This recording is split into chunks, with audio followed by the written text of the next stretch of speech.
বিষ্ণু বললেন জান্নাতের ভেতরে দরজা হলো আটটা দরজার মধ্যে স্পেশাল একটা দরজা আছে, দরজাটার নাম হলো রাইয়ান। রোজাদাররা ছাড়া কেউ রাইয়ান দরজা দিয়ে ঢুকতে পারবে না।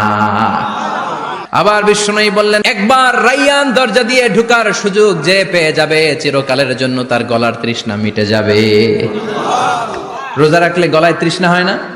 এই যে আল্লাহ খুশির জন্য এই তৃষ্ণাকে সহ্য করে আপনি রোজা রেখেছেন, এর ফলাফল হিসেবে রাইয়ান দরজা দিয়ে ঢুকা মাত্রই আপনার গলার তৃষ্ণা শেষ। জান্নাতের ভেতরে আমরা ঢুকতে চাই, শপিং মলে যখন আমরা ঢুকতে চাই কোন দিক দিয়ে ঢোকা লাগে? দরজা দিয়ে না, গেট দিয়ে। তো আমরাও জান্নাতের গেট দিয়েই তো ঢুকবো নাকি? আমরা জান্নাতের কোন না কোনো গেট দিয়ে ঢুকতে হবে। বিশ্বনবী ফরমান, বুখারীর বর্ণনা, ইন্নালিল জান্নাতি সামানিয়াতু আবওয়াব, জান্নাতের ভেতরে 8টা দরজা আছে। কয়টা? বিশ্বনবী একবার সাহাবাদেরকে নিয়ে ওয়াজ করছেন, বলছেন তোমাদের মধ্যে এমন একজন ব্যক্তি আছে, এই ব্যক্তির আমলগুলো আল্লাহর কাছে এমন ভাবে কবুল হয়েছে, আল্লাহর কাছে ওই ব্যক্তি এতটাই সেরা, জান্নাতের 8টা দরজা কিয়ামতের দিন এই লোকটাকে ডাকতে থাকবে। প্রতিটা দরজা বলবে আপনি আমার দরজা দিয়ে ঢুকে জান্নাতে প্রবেশ করেন। সাহাবারা বললেন ইয়া রাসূলুল্লাহ, কে সেই ব্যক্তি? বিশ্বনবী বললেন ওই ব্যক্তির নাম হলো আবু বকর।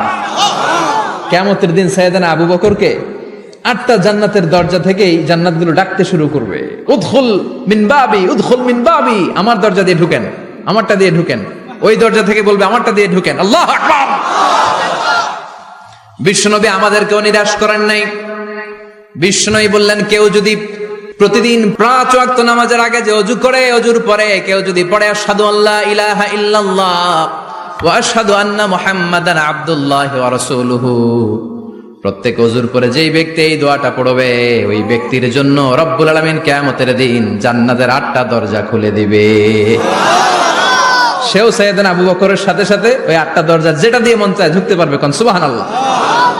বিষ্ণু বললেন ইন্নালিল জান্নাতি সামানিয়াতু আবওয়াব, জান্নাতের ভেতরে দরজা হলো 8টা, মিনহা বাবুন ইউসাম্মা আর রাইয়ান, 8টা দরজার মধ্যে স্পেশাল একটা দরজা আছে, দরজাটার নাম হলো রাইয়ান।